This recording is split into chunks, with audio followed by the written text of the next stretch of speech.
Hi there, SomeGuyDude here. I'm going to be doing something a little bit differently here in that it's not going to be gaming related per se, but it will apply. I'm going to be looking at a couple of headphones that I own. I'm a headphone guy. I love headphones. I go through them actually more often than I probably should.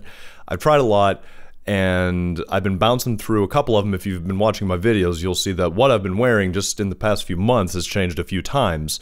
So I figured I'd go over the sets that I own, sort of talk about their strengths and weaknesses, and maybe help you decide what you wanted.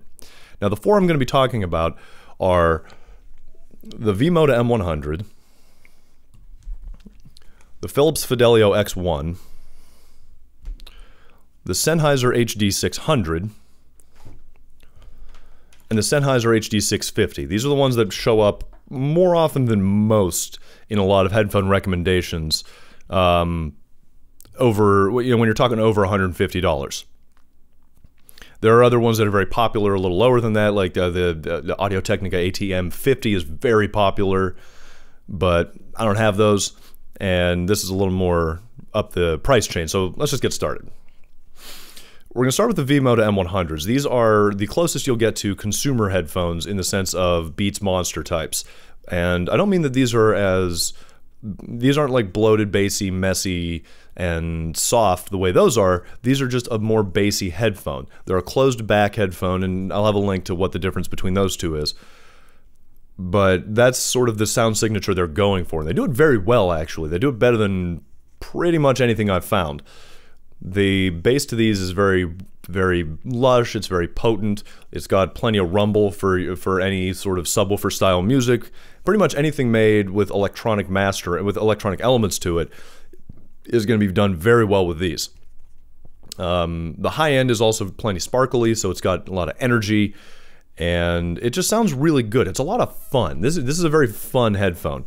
Now, these retail for about $300, but you can usually find them for about $250 if you shop around.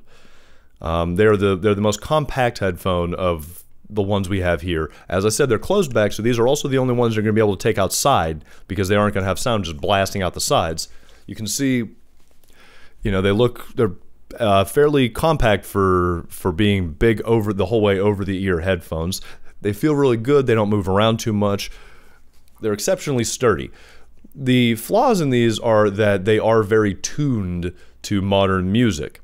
So while you can listen to things like acoustic folk and classical jazz, things like that, they're not really suited towards that. When it comes to gaming, the sound has a very intimate feel. It feels very close in on you, which can leave you feeling like you're not, for example, in an actual battlefield, but that you have a pair of speakers really wrapped to the sides of your head. If that's not the sort of thing that really affects you, then I would absolutely recommend these. Now, number two, we're going to go for the Philips Fidelio X1. These are going to be the cheapest of the four here, not because they're the lowest quality, but because just recently Philips released the X2, which, from what I've read, sounds about the same. The difference is in the headband and the replaceable ear pads. But because there's a new model, old model is less expensive. You can get these for $200 or less. I got these for I got these for under $200. These are an open back headphone, which means the sound is obviously coming out. It means the sound has a much larger and airier quality to it. You will be getting any ambient sounds from inside the room you're in. So if you're somewhere where you have sort of distractions around you, these and actually the next two are not going to be a good idea. They are a quite bassy open back headphone, certainly more than the next two coming up. Not as much as the M100s, but if you're someone who listens to rap and EDM, heavy metal and things like that, you're going to find a lot to like in these. And they do that while not having sort of what's called a scoop to them, which means the mid-range where all your vocals and a lot of things like that are, without that being pulled down. It's not like there's bass and then high end. They have a very linear response. They're bassy, and then the rest of it's just a little bit less, all the way through to the treble, which does drop off a bit. For gaming, that's awesome. That's really awesome because you get all the details that you're looking for, but you also get the sort of low-end swells because a lot of games use very deep noises for ambient sound effects, and that comes through very well in these. The chief complaint I have with these is I really do not like the way they fit. Unlike any other headphones I've had, they don't have like a ratchet system to adjust the size. What they have is this sort of, you see how the headband slides and stretches up and down, so it goes by weight, which means you just sort of put them on your head, and then the headphones themselves sort of tell you where they're going to be. They also don't have a lot of clamping force, so what ends up happening is they feel like they're just resting on my head instead of being held there. So if I feel like if I turn my head too quickly, you know, they start moving around way too much. Now, that's not universal. There are plenty of guys, like Jacksepticeye uses a pair of, probably the X2s. I know because he just got them recently. He's another audio guy like me. And he's a very animated person, so obviously they're not like falling off his head constantly, but I didn't enjoy the feel of them being more mobile and less secure on my head. Now, as the least expensive, while I would say they're much more versatile than the M100, so maybe that's a little better sounding. But as the least expensive, with a big sound stage and a lot of bass and all that stuff, these are probably the most cost-effective of the four here. But you're sacrificing the ability to take them out of the house and the fact that if you don't have a quiet room, all the outside noises are going to be coming in. So that's the X1s. Now we're going to be getting into what would be considered more audiophile level with the Sennheiser HD600s. These retail for $400, but you can usually find them for less than $3 if you dig around.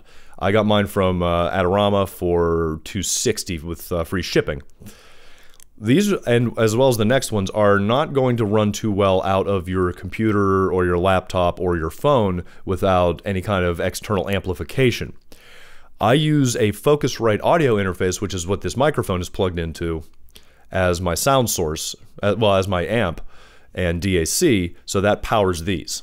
There's better out there. You can get dedicated only for listening amps, but it powers them just fine and it sounds really good. What these are is on the opposite side of the spectrum of the M100s and the X1s, in that these are intended to be studio style headphones.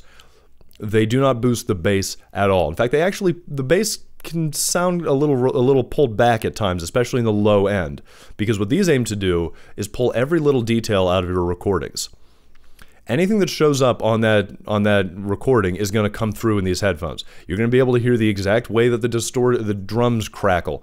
You're going to be able to tell whether or not the drummer is using nylon tips or wood tips on his sticks. You're going to be able to hear whenever the singer's mouth gets dry and the spit sort of starts to, you know, like that.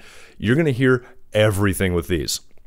Now that can be a good or a bad thing, because your recordings, if they're not perfect, if they're not awesome, they start to become a little difficult to listen to, and at high volumes these can start to sound very harsh because they pull all those tiny little details out with very sharp edges. Now for gaming, these are fantastic. They really are. They have a huge soundstage. Everything feels very big around you. You're hearing all the little things happening there. Nothing is swallowed up with a lot of bass. But which isn't to say they're bass free. They really do have good bass. It sounds good. It does go fairly deep, not completely deep, but deep. And they just sound, and they sound amazing. These are an industry standard. I've heard that a lot of people use these to tune amplifiers, and that should tell you a lot. In fact, these headphones have been around for I think 15 years or so, and they really, aside from some minor cosmetic differences, they haven't been changed much, whereas some of these other ones get completely new models every 2 years. So the fact that Sennheiser's been sticking with these and they're still that highly regarded should tell you a lot about their quality. I love the way these things feel. They have a tighter clamp, they have the ratchet system, they've got these little pads on top, and it ends with them feeling like they're really hugged to your head. I don't feel like they go anywhere as I move around. That's a big thing for me, because I don't tend to just sit still while I'm listening. Now, like I said, they're $400, a little more expensive, but that's not a huge, but not by a huge amount. If you're willing to spring the extra money and you're looking for something a little more analytical, a little more flat, a little more revealing, transparent, if those are all words that sound good to you, these are a no-brainer. Go for them. Now we get to the HD650s. These are sort of the big brother to the HD600s, and what they did is they sort of sanded off the harsher edges of the 600s while filling in a little bit more on the bass. It's not a huge difference between the two of them. I will say these are also more expensive. They retail at $500, but you can usually find them for less than $4. And I saw a sale a bit ago, and I missed it. That was, I think, $290 for these, which is crazy low. Now, the difference between these and the 600s is not huge. It's maybe a 5 to 10% difference. You know, when you're going back and forth, you can hear the differences between them, but it's not going to be like if you take off the M100s and then you put on the X1s, or then you take off the X1s and you put on the HD600s, where it's just a completely different sound. These are a warmer sound. There's a little more bass to them. It's not that they're bassy, certainly not on the level of the other two, but the bass is more filled in on these, which I appreciated. These aren't subwoofer style headphones. You're not gonna be listening to these and throwing on like Gucci Mane or something and feeling the size of your skull rattle. It's more like they just have a nice little comforting pillow of bass underneath them that the 600s didn't. Now you still get all the details, they're just not quite as upfront. And if you're once again like me and you listen to rock, metal, rap, things like that, what it lets you do is you can turn up the volume a little bit more, and then the details are still there. They're just not as upfront. These still have that same giant sound stage. They just are very spacious. When you're playing games with these, and I tested them out with some gaming, everything's just, you feel like you're sort of swallowed up in sound rather than having it right up against you. And if you're willing to spend a little bit extra, now keep in mind, these aren't even, like, these used to be Sennheiser's top end, but they've been since supplanted by the HD800s. And actually the 700s are below that, but the 800s are like $1,500 or something like that. But I mean, these are still, like, headfi.org and a lot of places do rank these as the best headphones. And I can see why, because they give such an amazing, performance to price ratio that they're very appealing. And if you're okay with spending that extra money and you want something that's got just a little bit of warmth to it while still having plenty of details and whatnot, these are fantastic. Fit-wise, they're the exact same as the 600s. You can see, beside each other, there's not much difference between them in terms of appearance. They do have different finishes. I've heard a lot of people complaining about that sort of, you can see there, that sort of marbly finish that the HD600s have, but I like them both. I think they both look pretty sharp. So which one do you get? Well, that really comes down to a couple of factors. One, the music you're listening to. B, how much money you have. And C, what you plan on doing with them. If you have any interest in taking them outside, the M100s. If you listen to primarily more energetic, modern music, a lot of stuff that's electronically done, a lot, stuff with more bass, just stuff that's not delicate and acoustic, then you're going to go between the M100s and the X1s. And as for which ones of those you get, that depends on the other thing. Also, how much money you're willing to spend. If you have a $200 like tight budget limit, you're going to go with the X1s. If you don't like, if you would prefer a larger sound at the expense of being as aggressive and energetic, because the X1s are certainly more laid back than the M100s, then, if you want something aggressive, go with the M100s. If you want something that doesn't feel quite like its amplifiers smushed into your face, you'd get the X1s.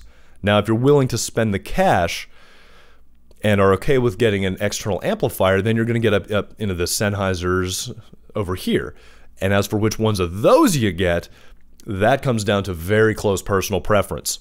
I'm using the 650s. The 650s just ticked all the right boxes for me. I've seen other reviewers, like Tile from Inner Fidelity, put the 600s on his wall of fame and not the 650s because he preferred the 600s. It's not just the 650s are more expensive, ergo better. And that's not even the case for any of these. But the difference you're going to get between the two of them is that the 600s are more revealing, they're a little more neutral, they're flatter, they don't, they're not attuned to be musical so much as just to, as close as they could, reveal the recording, whereas the HD650s try to be a little more geared towards sitting back and enjoying the music. If it depends on which words appeal to you more. If the ideas of analytical, if you like the idea of clinical and transparent and revealing, go with the 600s. If you want warm and lush and, fun. I've heard people say euphoric, but that seems a little unfair to the 600s. Go for the 650s. Either one of those two you're going to just adore. There's no doubt about it. It's just a matter of slight preferences. Like I said, I'm using the 650s, and they just did what I wanted. So, forgive me for not crowning a champion. I would say, for me personally, for sitting here, especially when I'm recording and whatnot, it's going to be the 650s. But what you want is going to change. Is different for you. If you have any questions about them that I didn't really address here, please feel free to say it in the comments. I'll try and address it as I can. I did this completely unscripted because I just wanted to get my thoughts out as I had them, rather than just reading dryly, like I was trying to specifically attack certain things that I felt like should be mentioned. I mean, if it seems like I missed anything, let me know. But they're going to be linked to what at the time of this will be the best deals for all four of them in the description of the video. And there's a lot more headphones out there. This isn't by any means exhaustive. There's tons more out there. There's a bunch of the Audio-Technicas. Shure has a couple really good ones. AKG has a boatload of headphones. They that you can check out. There's just a bunch of other stuff. But these are mine. These are the ones I've run into the most. And hopefully that helped a little bit. Maybe I'll do more stuff like this in the future. But until then, you can, if you came here via just finding this, then you're going to notice all my other videos are gaming related. And if you came for gaming videos, I'm sorry that this may have been boring. But, so there you go. There's the V-Moda M100, Philips Fidelio X1, and the Sennheiser HD600 and HD650. Hopefully I helped. Check out some of the other stuff I've done. Hit the like button if I helped you at all. Comment and subscribe if you've got questions or whatever. And until next time, SGD out.